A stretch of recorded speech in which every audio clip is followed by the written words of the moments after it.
ആർട്ടും camera എന്ന് പറയുന്നത് ഡയറക്ടറിന്റെ രണ്ട് കണ്ണാണെന്ന് വേണമെങ്കിൽ പറയാം. വെച്ചാല് അത് രണ്ടും ഭയങ്കര ബ്ലെൻഡ് ചെയ്ത് പോകുന്ന ഒരു സംഭവമാണ്. ആർട്ട് ആർട്ട് ചെയ്തതായിട്ട് നമ്മളത് അറിയാൻ പാടില്ല എന്നുള്ളതാണ്. അതെ പടം കാണുമ്പോൾ ഇത് ആർട്ടാണോ അല്ലെങ്കിൽ റിയൽ ആണോ ഒരു സ്ഥലം, അത് പിടികൊടുക്കാതിരിക്കുക എന്ന് പറയുന്നതാണ് എൻ്റെ ഒരു പരിപാടി. നമ്മൾ എമ്പുരാൻ എന്ന് പറയുന്ന ഒരു പരിപാടി ഇങ്ങനെ വെയിറ്റ് ചെയ്തിരിക്കുകയായിരുന്നല്ലോ. അപ്പോൾ നമ്മള് അവർ ഓൾറെഡി നാട്ടിൽ ഷൂട്ട് തുടങ്ങി ലഡാക്ക് ഷൂട്ട് നടക്കുമ്പോഴാണ് വിളിക്കുന്നത്. നമുക്ക് ലൊക്കേഷനിലേക്ക് വരുമ്പോൾ തന്നെ പുള്ളി കൃത്യമായിട്ട് പറഞ്ഞു തരും അവിടെ എന്തെടുക്കാൻ പോണത്, എന്താണ് സീൻ. അത് അവിടുത്തെ സ്ക്രിപ്റ്റിലുള്ള എല്ലാ ഡയലോഗ്സും ബൈ ഹാർട്ടാണ്. അവിടെ എന്താണ് പറയാൻ പോകുന്നത്, മറ്റേ ആർട്ടിസ്റ്റ് എന്താണ് പറയുന്നത്, ഷോർട്സ് എങ്ങനെ വേണം.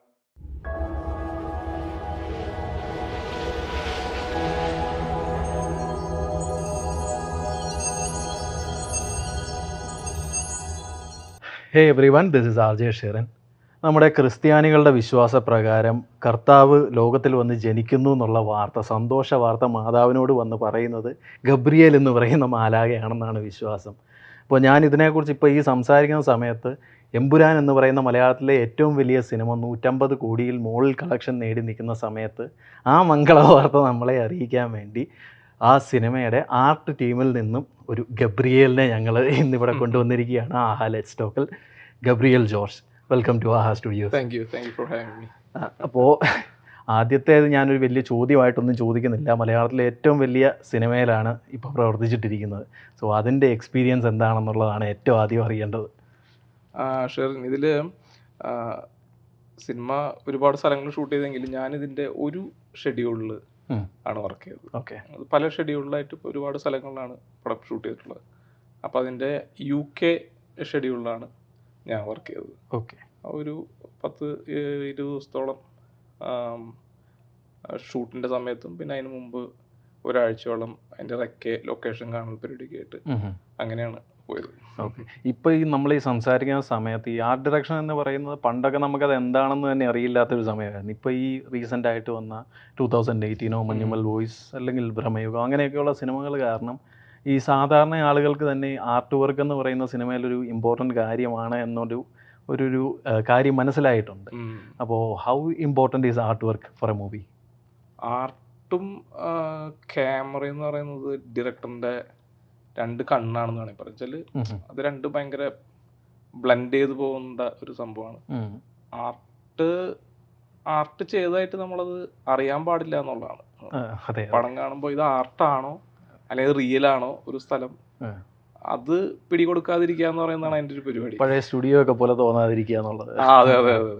അതെ. അപ്പോൾ അങ്ങനത്തെ രീതിയിലുള്ള മാറ്റം ഇപ്പോൾ വരുന്നുണ്ട്. ആർട്ട് ഡയറക്ഷൻ എന്ന് പറയുന്ന കാര്യം ഭയങ്കരമായിട്ട് അംഗീകരിക്കപ്പെടുന്ന ഒരു കാര്യമായിട്ട് ഇപ്പോൾ സിനിമയിലേക്ക് തിരിച്ചു വരികയാണെങ്കിൽ UK സ്കെഡ്യൂളിലാണ് ഉണ്ടായിരുന്നതെന്നാണ് പറഞ്ഞത്. അപ്പം ഇപ്പോൾ നേരത്തെ നമ്മൾ വിചാരിച്ചത് എല്ലാം കറക്റ്റ് ലൊക്കേഷനിൽ കറക്റ്റ് സാധനം ഷൂട്ട് ചെയ്തതെന്നാണ്. പക്ഷേ ഇപ്പോൾ അറിയുന്നു പലതും മാറി ചെയ്തിട്ടുണ്ടെന്ന്. അപ്പോൾ UK എന്തൊക്കെയാണ് ശരിക്കും ഷൂട്ട് ചെയ്തത്? UK മെയിനായിട്ടുണ്ടായിരുന്നത് UK തന്നെയായിട്ടാണ് ഫിലിമിൽ കാണിക്കുന്നത്. അതെ. ബോറിസിൻ്റെ അവരുടെ ഓഫീസ് സ്പേസുകൾ, പുള്ളിയുടെ വീടിൻ്റെ താഴത്തുള്ള ആ ഒരു താഴത്തെ സ്പേസ്, പിന്നെ ട്യൂബ് സ്റ്റേഷൻ, ആ ട്രെയിനിൻ്റെ സീക്വൻസ്, അങ്ങനെയുള്ള പിന്നെ ചോപ്പേഴ്സ് എടുത്ത് ഫ്ലൈ ചെയ്ത് പോകുന്ന കുറച്ച് സീക്വൻസുകൾ, ടാങ്കേഴ്സ് വരുന്നത്, അങ്ങനെയൊക്കെ പറയുന്ന പോർഷൻസാണ് UK. നമ്മളിപ്പോൾ പറയുമ്പോൾ ജസ്റ്റ് ഒന്ന് മെൻഷൻ ചെയ്ത് പോകാനേ പറ്റത്തുള്ളൂ, കാരണം അതിനെക്കുറിച്ച് കൂടുതൽ ഡീറ്റെയിൽ പറയാൻ പറ്റില്ല. പക്ഷേ എല്ലാം വലിയ പോർഷൻസ് ആണ്. ബോറിസിൻ്റെ വീട് പറഞ്ഞതൊക്കെ ആണെങ്കിൽ കൂടെ അതിലൊക്കെ ഒരുപാട് കാര്യങ്ങളൊക്കെ നടക്കുന്നുണ്ട്. അതൊക്കെ ഒരുപാട് ഡിഫിക്കൽട്ട് ആയിരുന്നു അതിലേക്കൊക്കെ ഒന്ന് സെറ്റ് ചെയ്ത് വരാൻ. അത് എല്ലാത്തിനും ഒരു ക്ലാരിറ്റി ഉണ്ടായിരുന്നു. മണിച്ചേട്ടൻ ഈ പ്രോജക്റ്റിലേക്ക് വിളിക്കുമ്പം ഇങ്ങനെ UK വന്ന് വർക്ക് ചെയ്യാൻ പറ്റുമോ, എന്താണ് അവസ്ഥ എന്ന് ചോദിച്ചാൽ ഓക്കെ. നമ്മൾ എമ്പുരാൻ എന്ന് പറയുന്ന ഒരു പരിപാടി ഇങ്ങനെ വെയിറ്റ് ചെയ്തിരിക്കുകയായിരുന്നല്ലോ. അപ്പോൾ നമ്മൾ അവർ ഓൾറെഡി നാട്ടിൽ ഷൂട്ട് തുടങ്ങി ലഡാക്ക് ഷൂട്ട് നടക്കുമ്പോഴാണ് വിളിക്കുന്നത്. അപ്പം ഞാൻ ഈ സമയത്ത് ഒരു കോഴ്സ് ചെയ്തുകൊണ്ടിരിക്കുകയായിരുന്നു. അപ്പം 1 വർഷം ബ്രേക്ക് ചെയ്തു കോഴ്സ്. ശരിക്കും കഴിഞ്ഞ വർഷം 4 വർഷത്തെ കോഴ്സ്. അപ്പോൾ കഴിഞ്ഞ വർഷം കഴിയേണ്ടതായിരുന്നു. അപ്പം ഈ ഒരു പ്രൊജക്റ്റ് വരുമ്പോൾ നമുക്ക് ഒരു നിലയ്ക്കും നോ പറയാൻ പറ്റാത്തൊരു പരിപാടിയാണ്. അപ്പോൾ ഞാൻ പറഞ്ഞു ഞാൻ എന്തായാലും ജോയിൻ ചെയ്യാം. അപ്പം ഞാൻ കോഴ്സ് ഒന്ന് നമുക്കിവിടെ അങ്ങനെ ഒരു ഓപ്ഷൻ ഉണ്ട്. അപ്പോൾ കോഴ്സ് ഒന്ന് പോസ്റ്റ്പോൺ ചെയ്ത് ഈ വർഷം കഴിയണം. അപ്പം അതിനുവേണ്ടി മാറ്റി വെച്ചിട്ട് നേരെ പടത്തിൽ ജോയിൻ ചെയ്യണം. കരിയറിൻ്റെ കാര്യം പറഞ്ഞു വരുമ്പോൾ നാട്ടിലെ ഒരു കോഴ്സ് ചെയ്തിരുന്നു, അത് കംപ്ലീറ്റ് ആയില്ല പൂർണ്ണമായിട്ട്. പിന്നെ അതിനുശേഷം സിനിമയിൽ വന്നു. സിനിമയിൽ കുറേ സിനിമകളിലെല്ലാം നിന്നതിന് ശേഷം പിന്നെ അതും ബ്രേക്ക് ചെയ്തു. പിന്നെയാണ് കാനഡയ്ക്ക് വരുന്നതും ഇവിടെ മറ്റൊരു സ്ട്രീമിലേക്ക് മാറുകയെല്ലാം ചെയ്യുന്നത്. അപ്പോൾ ഈ ചെയ്തുകൊണ്ടിരിക്കുന്ന കാര്യങ്ങളിൽ അടിക്കടിയായിട്ട് വരുന്ന ബ്രേക്ക് അത് നന്നായിട്ടുണ്ടെന്നാണോ അതോ എവിടെയെങ്കിലും ഒരു അബദ്ധം പറ്റിയെന്ന് തോന്നുന്നുണ്ടോ? അബദ്ധം പറ്റിയെന്ന് തോന്നില്ല. എന്നുവെച്ചാൽ അത് അതിൻ്റെ ഒരു കണ്ടിന്യൂവേഷൻ തന്നെയാണ്. അപ്പോൾ ഒരു പരിപാടി നമ്മൾ കുറച്ച് ചെയ്ത് കഴിഞ്ഞിട്ട് പിന്നെ അതിൻ്റെ വാട്ട് നെക്സ്റ്റ് എന്നുള്ളതാണ്. അപ്പോൾ അത് അടുത്ത പരിപാടി എക്സ്പ്ലോർ ചെയ്യാനായിട്ട് നോക്കുകയും അതാണ് പിന്നെ അതിൻ്റെ സ്റ്റഡീസൊക്കെ ആയിട്ട് മാറുന്നത്. നാട്ടിൽ ഞാൻ കൊളിൻസ് ലിയോഫിൽ എന്ന് പറയുന്ന ഒരു പോസ്റ്റർ ഡിസൈനറിൻ്റെ കൂടെ കുറച്ചാളുണ്ടായിരുന്നു. ആ സമയത്ത് ഞാൻ ജോയിൻ ചെയ്യുമ്പം റോബിൻ ഹുഡ്, ചേട്ടായിസ്, ചട്ടമ്പിനാട്, അങ്ങനെ 2009-10 ആ സമയത്തൊക്കെ. അപ്പോൾ എനിക്ക് തോന്നുന്നത് രാജുവേണ്ടൻ റോബിൻ ഹുഡ് എന്നുള്ള പടത്തിന്റെ ഈ സ്റ്റിൽസ് ഇങ്ങനെ വന്ന് കിടക്കും കമ്പ്യൂട്ടറിൽ ഒരുപാട്. അത് സെലക്ട് ചെയ്തിട്ടുണ്ടാവും, നല്ല സ്റ്റിൽസ് നോക്കിയിട്ട് കൊളിഞ്ചേട്ടൻ സെലക്ട്. അപ്പൊ ഇത് എടുത്ത് കട്ട് ചെയ്യുക, ഈ പോസ്റ്റേഴ്സിന് വേണ്ടിയിട്ട് ഈ ഫോട്ടോസിന്റെ ബാക്ക്ഗ്രൗണ്ട് മുഴുവൻ റിമൂവ് ചെയ്യാന്ന് പറയുന്ന നമ്മളെ പരിപാടി. അങ്ങനെയാണ് സിനിമയിലെ പരിപാടി തുടങ്ങുന്നത് തന്നെ. അത് കഴിഞ്ഞ് അത് കുറച്ചാളവിടെ വർക്ക് ചെയ്ത് കഴിഞ്ഞപ്പം അടുത്തൊരു ഓപ്പണിംഗ് വന്നു. ഇൻഡിപെൻഡൻ്റ് ആയിട്ട് പോസ്റ്റർ ഡിസൈൻ ചെയ്യാനുള്ളൊരു ഓപ്ഷൻ വന്നു. അങ്ങനെ പോസ്റ്റർ ഡിസൈനറായിട്ട് ഒരു 10-12ഓളം സിനിമ വർക്ക് ചെയ്തു. അത് കഴിഞ്ഞപ്പോഴേക്കും അത് നെക്സ്റ്റ് വരുന്നത് ആർട്ട് ഡിപ്പാർട്ട്മെന്റിലേക്ക് ജോയിൻ ചെയ്യാനായിട്ട് അങ്ങനെ പരിചയം വന്നപ്പോൾ അതിലേക്ക് ജോയിൻ ചെയ്യാൻ വേണ്ടിയിട്ട് മണിച്ചേട്ടൻ വിളിച്ചു. അങ്ങനെയാണ് ഇമ്മാനുവൽ എന്ന് പറയുന്ന സിനിമ മണിച്ചേട്ടൻ്റെ കൂടെ വർക്ക് ചെയ്യുന്നത്. ഇതിൻ്റെ ഡയറക്ടറും പ്രൊഡക്ഷൻ ഡിസൈനറായിട്ടുള്ള മണിച്ചേട്ടൻ്റെ കൂടെ വർക്ക് ചെയ്യുന്നത്. അത് കഴിഞ്ഞ് മണിച്ചേട്ടൻ്റെയും എൻ്റെയൊക്കെ ആശാനായിട്ടുള്ള ഗോകുൽദാസ് എന്ന് പറഞ്ഞിട്ടുള്ള ആ ഡയറക്ടറുണ്ട്. പുള്ളിയുടെ കൂടെയും കുറച്ച് പടങ്ങൾ വർക്ക് ചെയ്തു. അത് കഴിഞ്ഞ് ഹൗ ഓൾഡ് ആർ യു എന്ന് പറയുന്ന സിനിമയും കഴിഞ്ഞിട്ടാണ് അപ്പം കാനഡ എന്ന് പറയുന്ന ഒരു ഓപ്ഷൻ വന്നു. വൈഫ് ഇവിടെ ആയിരുന്നു. അപ്പം ഇനി നമുക്ക് കാനഡയിൽ ആർട്ട് റിലേറ്റ് ചെയ്തിട്ട് എന്ത് ചെയ്യാം എന്ന് പറയുന്ന അതിൻ്റെ തന്നെ ഒരു അടുത്ത പരിപാടി ആയിട്ടാണ് ഇങ്ങോട്ട് വന്നത്. അങ്ങനെയാണ് സംഭവിക്കുന്നത്. അപ്പൊ ഇവിടെ വന്ന് ആദ്യത്തെ കുറച്ച് വർഷം കഴിഞ്ഞപ്പോൾ ആർട്ട് തന്നെ ഒരു 4 ഇയർ ഗ്രാജുവേഷൻ എടുക്കാം എന്ന് തീരുമാനിച്ചു. എന്താ വെച്ചാൽ ഇവിടെ എല്ലാത്തിനും നമുക്ക് ഒന്നിനെ തുടങ്ങണമല്ലോ. അപ്പൊ നാട്ടിലത്തെ എക്സ്പീരിയൻസ് നമുക്കിവിടെ വർക്ക് ആവാത്തവരോണ്ട് അപ്പൊ അന്ന് ബേസ് ഇട്ടിട്ട് പോവാന്ന് വിചാരിച്ചു. അപ്പൊ അങ്ങനെ ആ കോഴ്സ് ഇപ്പം ഈ മാസം അടുത്ത മാസമൊക്കെ ആയിട്ട് ഫിനിഷ് ആവാം. ഇപ്പോൾ നമ്മൾ പറഞ്ഞപ്പോൾ 2010 മറ്റോ ആയിരുന്നു തോന്നുന്നു റോബിൻ ഹുഡ്. അത് കഴിഞ്ഞ് 15 വർഷം കഴിഞ്ഞു. 2009, 16 വർഷം കഴിഞ്ഞപ്പോൾ വീണ്ടും ഒരു പൃഥ്വിരാജ് സിനിമ. അപ്പോൾ ആ കാലത്ത് അദ്ദേഹത്തിനോട് അത്ര വലിയ അടുപ്പം ഉണ്ടായിരുന്നോ എന്നറിയില്ല. പക്ഷേ ഇപ്പോൾ ഏതായാലും ഈ സിനിമയ്ക്ക് വന്നു കഴിഞ്ഞപ്പോൾ ഇവരെല്ലാവരുമായിട്ടും ലാലേട്ടനായിട്ട് എല്ലാം അടുത്ത ഇൻട്രാക്ഷൻസ് ഉണ്ടായിരുന്നിരിക്കും. അപ്പോൾ എന്തായിരുന്നു അവരുടെയൊക്കെയുള്ള ഒരു വർക്കിംഗ് രീതിയും കാര്യങ്ങളും ഫണ്ണി ആയിട്ടുള്ള ഇൻട്രാക്ഷൻസും ഒക്കെ ഉണ്ടായിരുന്നോ? രാജുവേട്ടന് ഈ സിനിമയിൽ UK ഞങ്ങൾ ലൊക്കേഷൻ കാണാൻ പോകുമ്പോഴാണ് ആദ്യമായിട്ട് പിന്നെ കാണുന്നത്. അതിനിടയിൽ രാജുവേട്ടൻ്റെ കൂടെയുള്ള സിനിമകളൊന്നും വർക്ക് ചെയ്തിട്ടില്ല. ഇതാണ് ആദ്യമായിട്ട് വർക്ക് ചെയ്യുന്ന സിനിമ. അന്ന് ഈ പോസ്റ്റർ ഡിസൈനിങ്ങിൽ കുറെ സ്റ്റില്ലെടുത്ത് നമ്മൾ കട്ട് ചെയ്തെന്നല്ലാണ്ട് അതല്ലാതെ നാട്ടിലൊക്കെ 1-2 സ്ഥലത്ത് കണ്ടിട്ടുണ്ടെന്നല്ലാതെ ഞാൻ കണ്ടിട്ടുണ്ടെന്നല്ലാതെ വേറെ കണക്ഷൻസ് ഒന്നുമില്ല.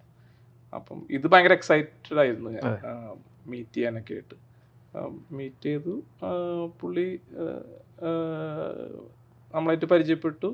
പിന്നെ ഞങ്ങൾ നേരെ ലൊക്കേഷനിലേക്ക് പോയി. പിന്നെ അവിടുന്ന് കാര്യങ്ങൾ എക്സ്പ്ലെയിൻ ചെയ്ത് തരുമായിരുന്നു. അപ്പം അത് ഭയങ്കര ഭയങ്കര അടിപൊളി ക്യാരക്ടറാണ്. ഭയങ്കര എനർജറ്റിക് ആണ്. എല്ലാത്തിനെയും കുറിച്ച് കൃത്യമായിട്ടുള്ള ക്ലാരിറ്റി ഉള്ള ഒരു കക്ഷിയാണ്. അപ്പം അത് രസമുള്ള എക്സ്പീരിയൻസ് ആയിരുന്നു പരിപാടി. യുണീക്ക് ആയിട്ടുള്ള രീതിയിലുള്ള ഒരു എന്താണ് എക്സിക്യൂഷൻ ആയിരുന്നു അദ്ദേഹത്തിൻ്റെ. എല്ലാം നമുക്ക് ലൊക്കേഷനിലേക്ക് വരുമ്പോൾ തന്നെ പുള്ളി കൃത്യമായിട്ട് പറഞ്ഞു തരും അവിടെ എന്തെടുക്കാൻ പോണത്, എന്താണ് സീൻ. അത് അവിടുത്തെ സ്ക്രിപ്റ്റിലുള്ള എല്ലാ ഡയലോഗ്സും ബൈ ഹാർട്ടാണ്. ഓക്കെ. അവിടെ എന്താണ് പറയാൻ പോകുന്നത്, മറ്റേ ആർട്ടിസ്റ്റ് എന്താണ് പറയുന്നത്, ഷോർട്സ് എങ്ങനെ വേണം. അപ്പം ഓരോ ഡിപ്പാർട്ട്മെന്റിനും എക്സ്പ്ലനേഷൻ കൃത്യമായിട്ട് തരും. ക്യാമറ ഡിപ്പാർട്ട്മെന്റിന് അത് എന്താണ് എടുക്കാൻ പോണത്, എങ്ങനെയാണ് ഫ്രെയിംസ് അതെല്ലാം പറയും. അതിൻ്റെ ആർട്ടിന്റെ മണിച്ചേട്ടൻ്റെ അടുത്ത് എന്തൊക്കെയാണ് അവിടെ ആവശ്യമുള്ളത്, പ്രോപ്സിന്റെ ഡീറ്റെയിൽസ്, നമുക്ക് എന്തോരം സ്ഥലം നമ്മൾ ഷൂട്ട് ചെയ്യുന്നുണ്ട്, അപ്പം എന്തോരം സ്ഥലത്ത് ഇടണം, അങ്ങനെയുള്ള എല്ലാ വളരെ ഡീറ്റെയിൽഡ് ആണ് എല്ലാം. അപ്പം അസോസിയേറ്റ് വാവചേട്ടനും എന്നോട് പറഞ്ഞിരുന്നു ഓരോ ലൊക്കേഷൻ എക്സ്പ്ലെയിൻ ചെയ്യുമ്പോൾ അത് റെക്കോർഡ് ചെയ്യണം മൊബൈലിൽ. അപ്പോൾ അതിന് ശേഷം നമുക്കത് എല്ലാവർക്കും യൂസ് ചെയ്യാനും പറ്റില്ല. നമുക്ക് എന്തെങ്കിലും ഡൗട്ട്സ് ഉണ്ടെങ്കിൽ അത് നോക്കാം.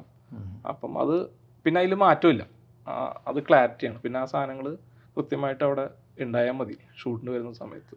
ഓക്കെ. ലാലേട്ടനുമായിട്ടുള്ള ജസ്റ്റ് ന്യൂയോർക്കിൽ US ഷെഡ്യൂൾ ഞാൻ വർക്ക് ചെയ്തില്ല, UK ഷെഡ്യൂൾ മാത്രമേ വർക്ക് ചെയ്തിട്ടുണ്ടായിരുന്നുള്ളൂ. US ഷെഡ്യൂൾ വർക്ക് ചെയ്യണമെന്ന് ഇങ്ങനെ ആദ്യം പറഞ്ഞിട്ടുണ്ടായിരുന്നു.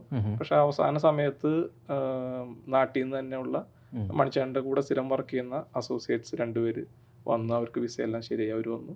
അപ്പോൾ പിന്നെ എനിക്ക് സങ്കടപൂർവ്വം US ഷെഡ്യൂൾ വർക്ക് ചെയ്യാൻ പറ്റിയില്ല. പക്ഷെ ലാലേട്ടനെ മീറ്റ് ചെയ്യാനും എല്ലാവരും മീറ്റ് ചെയ്യാൻ വേണ്ടി ഞാൻ ന്യൂയോർക്ക് ഷൂട്ട് നടന്ന സമയത്ത് പോയായിരുന്നു.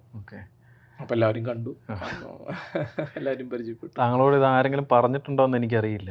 ലാലേട്ടൻ്റെ നല്ല ഫീച്ചേഴ്സ് ഉണ്ട് മുഖത്ത്. എവിടെയോ ആദ്യമായിട്ടാണ് പറഞ്ഞത്. എവിടെയോ ഇപ്പോൾ ഒരു 30 വയസ്സുള്ള ലാലേട്ടൻ്റെ എന്നൊക്കെ ചെയ്യുന്ന ഇപ്പോൾ നമ്മുടെ ഇപ്പോൾ രേഖാചിത്രത്തിൽ ചെയ്ത പോലെ അങ്ങനെ ചെയ്യാനാണെങ്കിൽ ആ ഫീച്ചേഴ്സ് ഉണ്ട്. ആക്ച്വലി ഞാൻ ഏതോ സൈഡിൽ നിന്നെല്ലാം നോക്കുമ്പോൾ അതുണ്ട്. എന്തെങ്കിലും ആവട്ടെ, ഇതൊക്കെ ഒരു മേക്ക് ബിലീവ് അല്ലേ. അപ്പോൾ നമ്മൾ പറയുമ്പോൾ മലയാളത്തിലെ ഏറ്റവും വലിയ സിനിമയായിരുന്നു. ഉറപ്പായിട്ടും സിമ്പിൾ ആയിട്ടായിരിക്കില്ല കാര്യങ്ങൾ നടന്നിരിക്കുന്നത്. ഒരുപാട് ചലഞ്ചസ് ഉണ്ടായിരിക്കും, ഒരുപാട് ബുദ്ധിമുട്ടുകളിലൂടെ കടന്നു പോയിട്ടുണ്ടായിരിക്കും. സോ അങ്ങനെ നോക്കുമ്പോൾ പെട്ടെന്ന് എടുത്തു പറയത്തക്കതായിട്ടുള്ള എന്തെങ്കിലും ചലഞ്ച് ഫേസ് ചെയ്യേണ്ട വന്നിരുന്നു? UK ഷെഡ്യൂളിൽ നാട്ടിൽ നിന്നുള്ള കുറച്ച് കാർപ്പൻറ്റേഴ്സും മെയിൻ ആയിട്ടുള്ള ചീഫ് ആൾക്കാരുണ്ടല്ലോ ഓരോ ഡിപ്പാർട്ട്മെന്റ്, വെൽഡേഴ്സ്, കാർപ്പൻറ്റേഴ്സ്, മോൾഡിംഗ്, അങ്ങനെയുള്ള ഒരുപാട് പേർക്ക് വിസയ്ക്ക് അപ്ലൈ ചെയ്തിട്ടുണ്ടായിരുന്നു. പക്ഷെ എന്തോ സാഹചര്യം കൊണ്ട് വിസ പലർക്കും റിജക്റ്റ് ആയി. അപ്പോൾ വളരെ കുറച്ച് 1-2 വെൽഡേഴ്സ് മാത്രമാണ് നാട്ടിൽ നിന്ന് വന്നത്. ബാക്കി നമ്മൾ നാട്ടിൽ നിന്ന് ആരെങ്കിലും വരുമ്പോൾ നമുക്ക് അറിയുന്ന ആരെങ്കിലൊക്കെ ആയിരിക്കും. മണിച്ചേട്ടൻ്റെ കൂടെ വർഷങ്ങളോളം, മണിച്ചേട്ടൻ എന്ന് പറയുന്നത് നമ്മള് പുള്ളിനെ സ്നേഹത്തോടെ വിളിക്കുന്ന ഒരു പേരാണ്. പുള്ളി ശരിക്കും പേര് മോഹൻദാസ് ആണ്. അപ്പൊ മണിച്ചേട്ടൻ്റെ കൂടെ വർഷങ്ങളോളം വർക്ക് ചെയ്യുന്ന ഒരു ക്രൂ ഓൾറെഡി സെറ്റ് ആണ്. അപ്പൊ അത് അവരെ നമ്മൾ പ്രതീക്ഷിച്ചു, പക്ഷെ അവർക്ക് കിട്ടിയില്ല. അപ്പൊ പിന്നെ ഓപ്ഷൻ ഈ പരിപാടി മുന്നോട്ട് പോകണല്ലോ. അപ്പൊ അവിടുന്ന് UK എന്നുള്ള അവിടെ ഫിലിമിലൊക്കെ വർക്ക് ചെയ്യുന്ന അവിടുത്തെ വൈറ്റ്സിനെയൊക്കെ വെച്ചിട്ടാണ് പരിപാടികൾ ചെയ്തത്. അപ്പോൾ അത് വെച്ചാൽ നമ്മുടെ ആൾക്കാർ വർക്ക് ചെയ്യുന്ന ചിലപ്പോൾ സ്പീഡ് വ്യത്യാസമായിരിക്കും, അവർക്ക് ഇത്ര അവേഴ്സ് നിന്നുണ്ടാവും. അപ്പൊ അങ്ങനെയുള്ള കാര്യങ്ങൾ, പിന്നെ അവർക്ക് കാര്യങ്ങൾ കമ്മ്യൂണിക്കേറ്റ് ചെയ്യണം. അപ്പൊ അങ്ങനെയുള്ള കാര്യങ്ങൾ കുറച്ച് ഉണ്ടായിരുന്നു. അപ്പം പിന്നെ അവരുടെ സ്റ്റൈൽ ഓഫ് വർക്ക് ഇച്ചിരി ഡിഫറെന്റ് ആയിരിക്കും. മണിച്ചേട്ടൻ്റെ കൂടെ വർഷങ്ങളായിട്ട് വർക്ക് ചെയ്യുന്നവർക്ക് മണിച്ചേട്ടൻ്റെ ടേസ്റ്റും കാര്യങ്ങളൊക്കെ അറിയാം, എന്താ വേണ്ടതെന്നുള്ളത്. അപ്പൊ അതിൻ്റെതായ ചില വ്യത്യാസങ്ങളുണ്ടായിരുന്നു. പക്ഷെ അത് മാനേജ് ചെയ്തായിരുന്നു എല്ലാം ഭംഗിയായിട്ട് പോയി. ഇനിയിപ്പോ മുമ്പിലേക്കുള്ള പ്ലാൻസ് എന്തൊക്കെയാണ്, ഫ്യൂച്ചർ പ്ലാൻസ്? ഞാനിപ്പം എൻ്റെ 4 year sculpture and art installation graduation കഴിഞ്ഞു. ഇനി ഫുൾ ടൈം ആർട്ടിസ്റ്റായിട്ട് തന്നെ വർക്ക് ചെയ്യാനാണ് ഉദ്ദേശിക്കുന്നത്. അപ്പം കൂടുതലും വേൾഡ് വൈഡ് ആയിട്ട് എക്സിബിഷൻസും ഷോസും ഒക്കെ ആയിട്ട് ആയിരിക്കും മുന്നോട്ട് പോകുന്നത്, ഗാലറി ബേസ് ചെയ്തിട്ട്. ഓക്കെ. ഒരു അപ്കമിങ് ഷോയോ മറ്റോ ഉടനെ വരുന്നുണ്ട്? ഇപ്പം ഒരെണ്ണം ഗ്രാഡെക്സ് എന്ന് പറഞ്ഞൊരു വലിയൊരു എക്സിബിഷൻ വരുന്നുണ്ട്. അത് May 7th തൊട്ട് August 8th വരെയാണ്.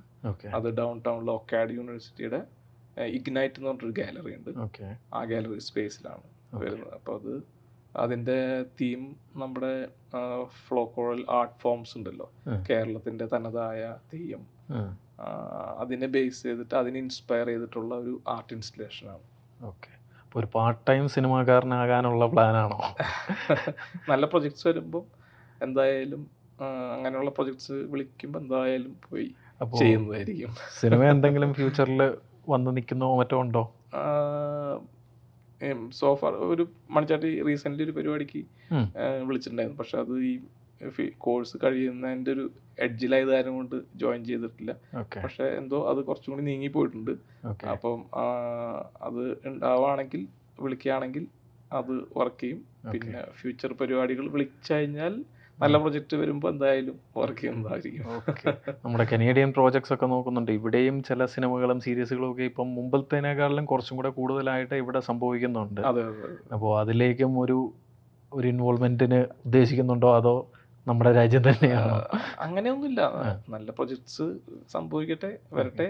അപ്പോൾ നമുക്ക് എന്തായാലും ചെയ്യാവുന്നതാണ്. ഓക്കെ.